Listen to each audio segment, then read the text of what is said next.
Today I'm going to show you how to do 3 different value shading techniques. Let's get started. You're going to need your value shading practice sheet, your drawing tools, and your light bulb. I'm going to show you how to create 3 different value shading techniques: blending, hatching, and cross hatching. You can use the value scale on the top as a reference when you are creating your own value scale.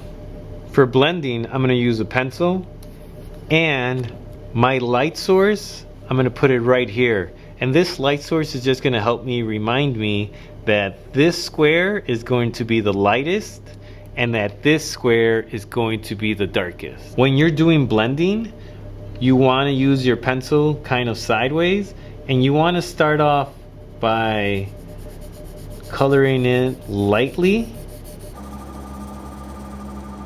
and slowly adding pressure to your pencil to make it dark.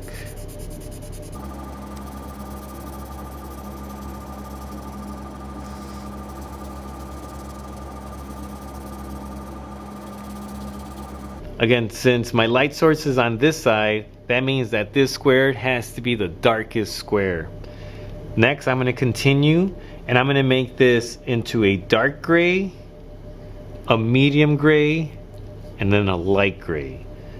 Again, when I'm doing this, I always start off lightly, and then I add more pressure as I go. This is my blending value scale. Again, for my hatching technique, I'm going to use a pen, and the hatching technique has a line that goes into one direction. I'm going to stay with that direction throughout the entirety of my value scale. And again, since my light source is on this side, that means that this square is going to be my darkest. Once I have it to the closest black that I can get it, I'm going to move on throughout my value scale.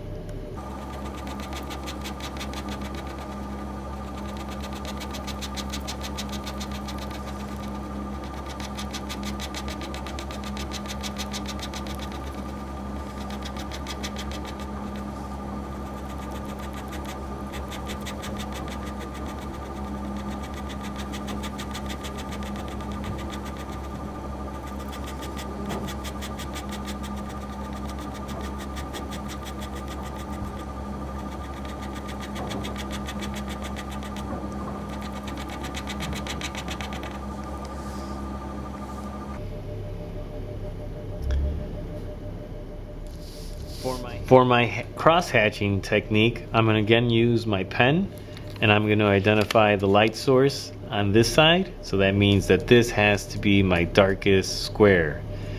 And for cross hatching, you're going to do a line going in one direction, 2 directions, 3 directions, up to 4 directions to create your value scale.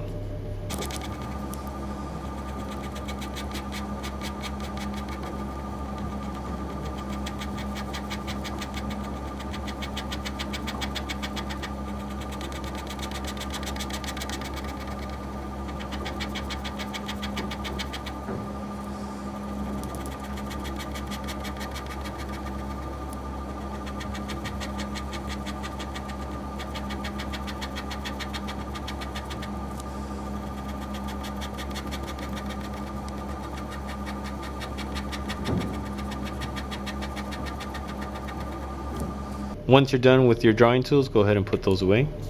Now you have 3 different value shading techniques that you've completed. Great job.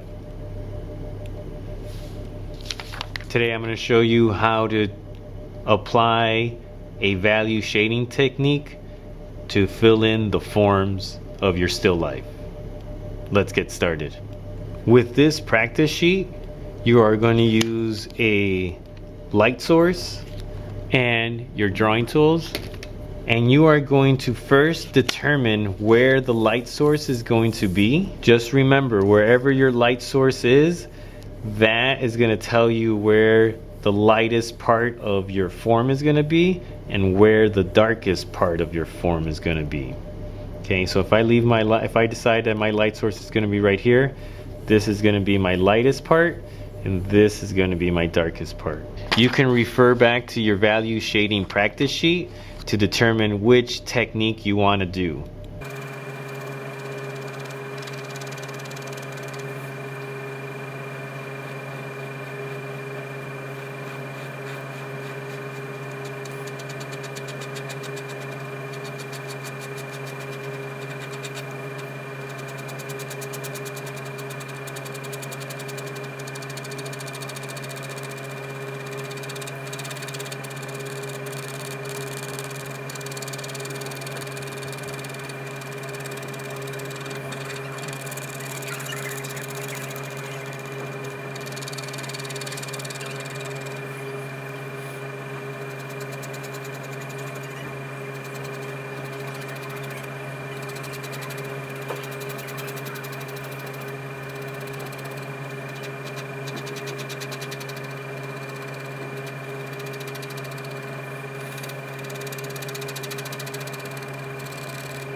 Once you are done using a value technique to shade in the forms, go ahead and answer the 2 questions below it, and then go ahead and put away your drawing tools away. Great job.